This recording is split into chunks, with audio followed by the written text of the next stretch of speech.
در هنگام بازدم چه نوع گاز توسط اعضای سیستم تنفسی ما خارج می شود؟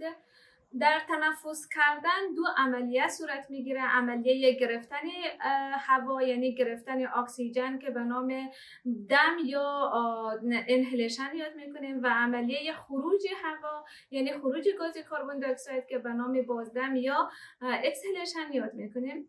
و حال میخوایم یک تجربه را انجام بدیم به خاطر ثبوت کردن گاز کربن دی اکساید توسط اعضای سیستم تنفسی در هنگام بازدم. مواد مورد ضرورت: یک عدد بیکر، پایپ جوز، پیپت یا قطره چکان، یک عدد از تست تیوب، فینولفتالین. فینولفتالین یک مرکب عضوی هست، به عنوان اندیکاتور مورد استفاده قرار میگیره به خاطر تشخیص محیط تیزابی بودن و یا قلوی بودن محیط.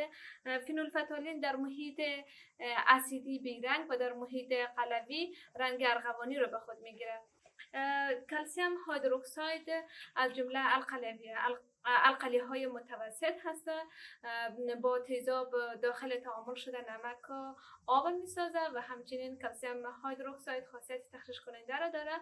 در زمان استفاده باید از دستکش استفاده کنیم.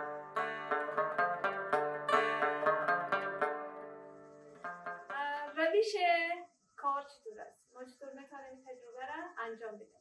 در ابتدا ما تست تیوب خود را گرفته یک مقداری از کلسیم هیدروکساید در آن اضافه میکنیم. از قطره چکان استفاده میکنیم.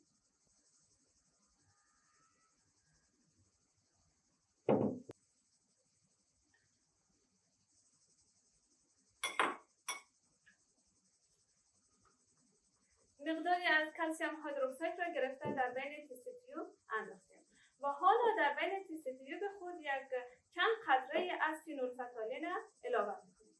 قبلا هم گفتم که فینولفتالین به خاطر اندیکاتور من حیث اندیکاتور مورد استفاده قرار میگیره و در محیط قلوی رنگ ارغوانی رو به خود میگیره و چند قطره از اندیکاتور فینولفتالین بالایش علاوه میکنیم و ببینیم که چه اتفاقی خواهد افتاد.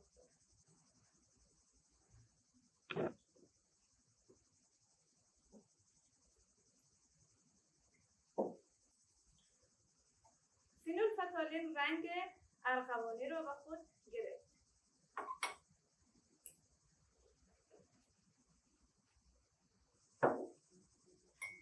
محلول ما رنگ ارغوانی رو به خود گرفت و حالا توسط پایپ جوز هوای شوش‌های خود در یک جریان میدیم و ببینیم که چه اتفاقی خواهد افتاد.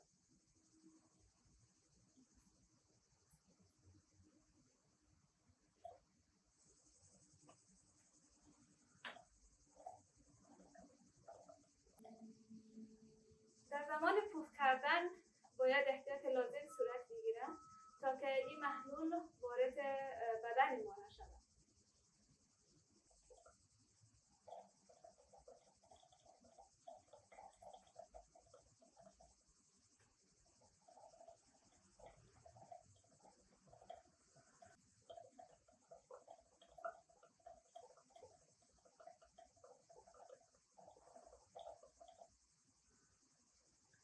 محلول ما بیرنگ شد و این نشان دهنده این است که